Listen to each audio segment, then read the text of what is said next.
en fait. Donc la K-pop, c'est un style musical, enfin, c'est un englobement. En fait, K-pop, ça veut dire Korean pop, donc pop coréenne.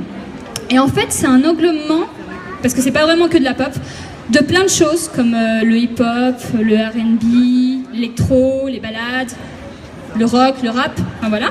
Et ça a commencé dans les années 90 avec des groupes comme Sotaeji and Boys, ou H.O.T. qui sont encore connus de nos jours, en fait.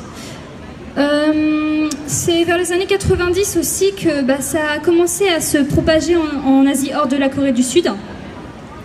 Et vers les années 2000, ça a commencé à se propager hors de l'Asie.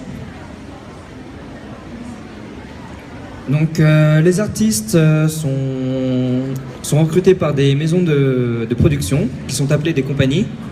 Donc les plus connus sont YG, JYP ou encore la SM Entertainment. Donc les artistes K-pop sont majoritairement des girls bands ou des boys bands. Et d'ailleurs la SM Entertainment a en 2011 fait un concert à Paris où il y a eu des tas de groupes connus tels que les Super Junior, les SNSD ou encore des BSK. En 2011 et 2012, il y a eu un gros boom de nouveaux groupes coréens. Donc du coup, il y en a beaucoup qui n'ont pas pu percer. Il y en a qui ont essayé de continuer au Japon. Il y en a, ils ont été, comme les groupes se sont séparés, certains membres ont été mis dans des groupes qui commencent maintenant, comme par exemple dans N-Train, qui ont été séparés alors qu'ils ont commencé en 2011.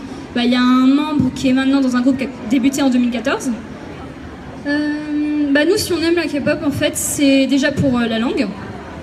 Pour aussi, c'est un style qu'on n'entend pas tous les jours. C'est vraiment quelque chose de différent la plupart du temps. Mais sinon, comme c'est un englobement, il y a vraiment de tout dedans. Donc ça peut plaire à tout le monde. Et aussi, pour les mélodies, ils ne se contentent pas d'avoir un refrain, un couplet. Ils ont vraiment plusieurs, des avant-refrains, des après-refrains, des couplets. Enfin, il y a vraiment plusieurs mélodies dans une chanson. Et du coup, c'est ça aussi qui est vraiment bien. Donc voilà.